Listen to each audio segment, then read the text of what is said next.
नमस्कार। मेरा नाम विनोद ढींगरा राजन है। लघु कथा सीरीज़ में आज की मेरी कहानी का शीर्षक है बारूद का ढेर।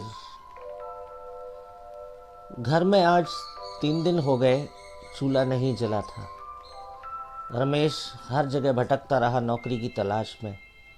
माँ घर बीमार थी, पिता पहले से ही चल बसे थे।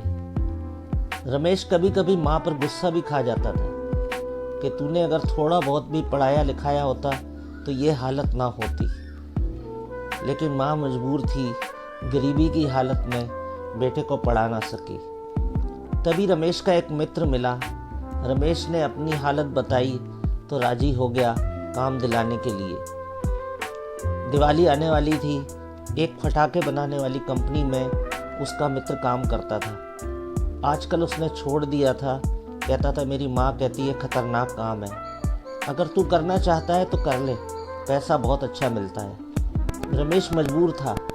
वो चाहता था जल्दी से जल्दी माँ का इलाज भी करवा ले और कुछ पैसे इकट्ठे कर ले। वो राजी हो गया। रमेश ने अपने मित्र से कहा मेरी माँ को ये मत बताना कि रमेश पटाखे वाली फैक्ट्री में काम करता है। वो कंपनी में लग गया। 1 महीना बीत गया। अब घर में चूल्हा जलने लगा था। इस दिवाली पर दिए जरूर जलाऊंगा, ये अरमान लिए रमेश उस दिन भी कंपनी गया। एक जोरदार धमाका हुआ। बारूद के ढेर पर बैठा रमेश टुकड़े टुकड़े हो गया।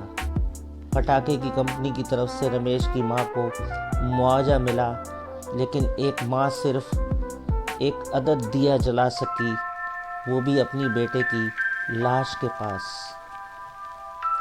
ये बारूद के ढेर न जाने कब तक बेरोजगारों को इसी तरह काम देंगे, ये कोई नहीं जानता। लेकिन मैं ये कहता हूँ कि हर बच्चे को पढ़ा लिखा कर कम से कम इस लायक ज़रूर बनाएं कि उसे ऐसी फैक्ट्रियों में काम करने का मौका भी ना मिले। धन्यवाद।